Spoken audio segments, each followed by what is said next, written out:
రాజకీయాల్లో విజనరీ అనగానే టక్కున గుర్తొచ్చే పేరు చంద్రబాబు. పాలనలో టెక్నాలజీని వినియోగించడం, వినూత్న సంస్కరణలకు శ్రీకారం చుట్టడంలో ఆయన ఆద్యుడు. 75 ఏళ్ల చంద్రబాబు తన జీవితంలో దాదాపు 47 ఏళ్లుగా రాజకీయాల్లో కొనసాగుతున్నారు. సామాన్య రైతు కుటుంబంలో జన్మించిన ఆయన 28 ఏళ్లకే తొలిసారి ఎమ్మెల్యే అయ్యారు. 30 ఏళ్ల వయసులో మంత్రి అయ్యారు. ఉమ్మడి విభజిత ఆంధ్రప్రదేశ్లో 4 సార్లు ముఖ్యమంత్రిగా బాధ్యతలు చేపట్టారు. సుదీర్ఘ రాజకీయ జీవితంలో చంద్రబాబు పాలనలో తన ప్రత్యేకత చాటుకున్నారు. అలాంటి చంద్రబాబు ఇవాళ 75వ జన్మదిన వేడుకలు జరుపుకుంటున్నారు.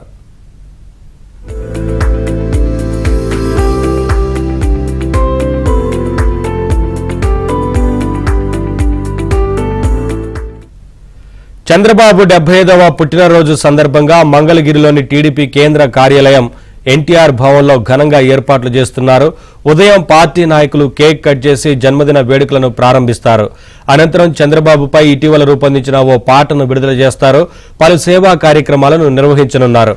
మరోవైపు అసెంబ్లీ కమిటీ హాలులో చంద్రబాబు అసెంబ్లీ ప్రసంగాలపై టీడీపీ పొలిట్ బ్యూరో సభ్యుడు టీడీ జనార్దన్, విక్రమ్ పోలా రూపొందించిన 2 పుస్తకాలను ఆవిష్కరించనున్నారు. ఈ కార్యక్రమానికి ముఖ్య అతిథులుగా స్పీకర్ అయ్యన్న పాత్రుడు, ఉపసభాపతి రఘురామకృష్ణరాజు తదితరులు హాజరు కానున్నారు.